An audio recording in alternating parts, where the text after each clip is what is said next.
welcome to the ERTC Lending Network. My name is Gerald Watson. I'd like to thank you and welcome you today to share a little bit of sunshine and paradise. And today we're going to talk about the top 10 things you must do if you're interested in filing for an advance against your ERC refund. Uh, if you haven't filed yet, if you already filed a few weeks ago or a few months ago, uh, if you'd like to get access to your cash right now, 2 to 3 weeks or less, versus waiting 6 to 12 months for the check to show up from the IRS, today we're going to talk about the top 10 things that you must do in order to help ensure that you get the refund approved and coming your way. Item number 6, pull your own personal credit. Now, here's the deal. A lender certainly, when it gets into underwriting, they will definitely pull credit so they can see where you're at. In fact, some of them even have minimum credit score requirements, typically in the range of around 600 or more. You want to know where you stand before you get to that point. You can pull your personal credit score reports from the three majors, in some cases at no cost or $1. There are services, in fact, where you can pull your reports for as little as $1. But you want to pull your reports, you want to see your scores, you want to see where you're at up front for two reasons. Number one, you're going to ensure that your score is sufficient enough to meet that lender's minimum credit score requirement. But the other thing it's going to do, it's going to help you to identify up front items that may be on your credit report that you may not be aware of. That could be errors, maybe something from the past that got cleaned up and it's still showing up, etc., etc. So pull your personal credit. It'll save time and also help to expedite the process as well. Item number 7, identify and disclose potential approval issues. Let's face it, we just came out of COVID, right? A couple years ago. A lot of companies were impacted by that. Revenues were down, profits were down. It shook up industries all over the board.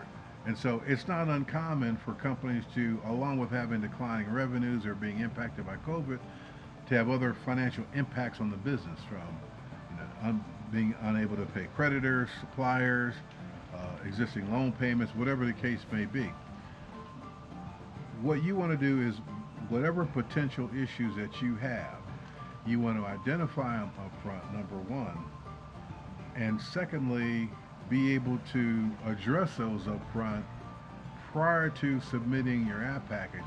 And this is where working with an experienced professional and arranging financing, especially for ERC, is so important, because what they're going to be able to do, they're going to be able to look at those issues, number one, and also identify potential solutions, at a minimum be able to frame them the right way with underwriting in that ERC lender before it gets submitted, versus having you submit the package, it gets declined after the fact because of problem ABC.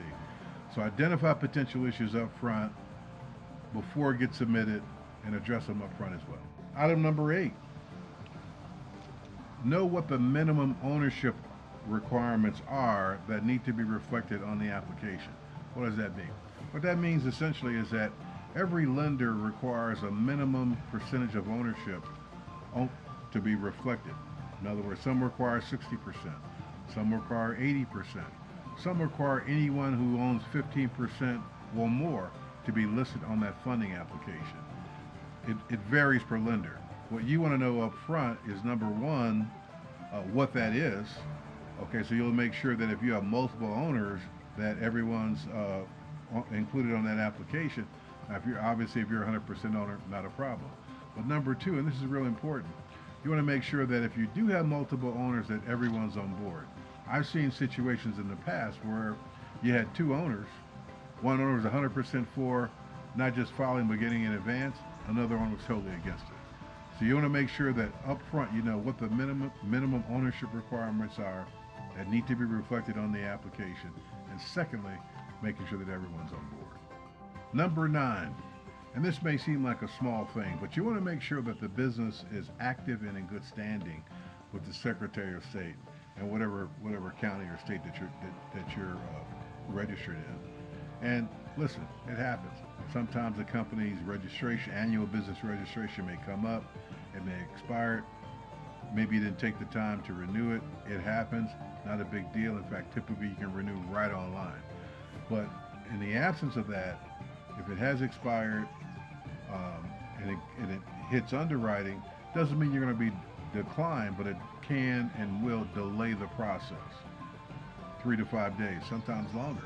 So make sure you've got that you're registered and in good standing. In fact, many states will issue a certificate of good standing, which you want to include in your application package as well, along with your articles. Along with that, let me just point out one additional thing. If you are an LLC, you want to be sure and include a copy of your operating agreement. Now, many companies that have formed LLCs have an operating agreement.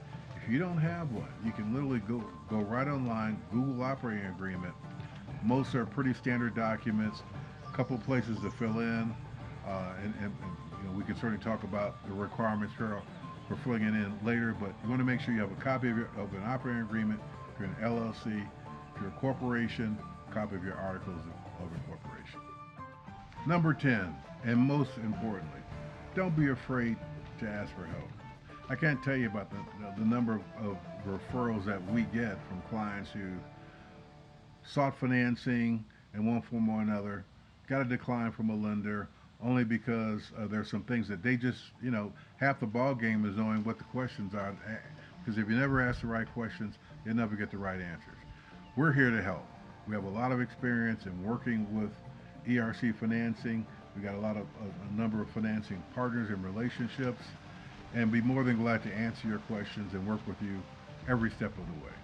My name is Gerald Watson, EFN Lending Network, and I look forward to seeing you again real soon.